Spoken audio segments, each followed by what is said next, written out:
update ng bayan, maasahan anumang panahon. Magandang oras po sa ating lahat. Narito na ang pinakahuling update sa magiging lagay ng ating panahon ngayon at sa susunod na 24 oras. Sa kasalukuyan ay wala na tayong minomonitor na bagyo na nakakaapekto sa ating bansa at tanging southwest monsoon o habagat na lamang ang nakakaapekto sa ating buong kapuluan. At dahil nga sa habagat na ito, makakaranas pa rin ng pabugso-bugsong pag-ulan o occasional rains sa Ilocos Region, Batanes, Babuyan Islands, Abra at Benguet.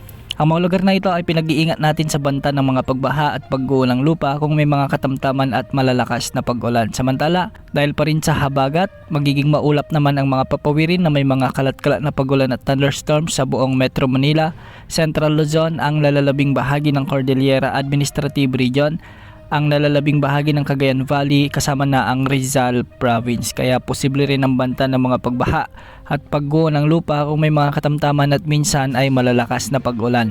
Samantala, para naman sa nalalabing bahagi ng ating bansa ay magiging bagyang maulap hanggang sa maulap naman ang mga kalangitan na may mga tsansa ng mga kalat-kalat na pag-ulan at pagkidlat pagkulog, dulot pa rin ng habagat at hindi rin inaalis ang banta ng mga flash floods o biglang pagbaha o pagguho ng lupa kung may mga umiiral na severe thunderstorms. Para naman sa lagay ng mga pag-alon sa ating karagatan, ang mga baybayin sa extreme northern Luzon ay posibleng umabot ang mga pag-alon hanggang 4 na metro.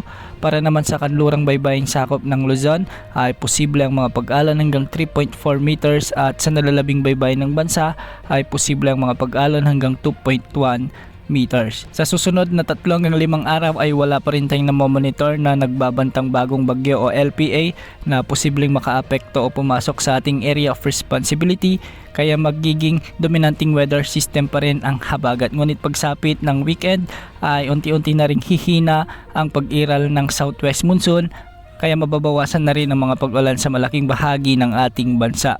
Ngayong araw hanggang bukas ay posible pa rin ang mula 50 to 100 mm na pag-ulan, dulot pa rin ng habagat, kaya may weather advisory na inilabas ng Pag-asa sa Ilocos Norte, Abra, Ilocos Sur, La Union, Benguet at Pangasinan. Ang mga lugar na ito ay nakakaranas pa rin ng mga pabugso-bugsong pag-ulan dulot ng habagat, kaya posible pa rin ang banta ng mga pagbaha at pagguho ng lupa.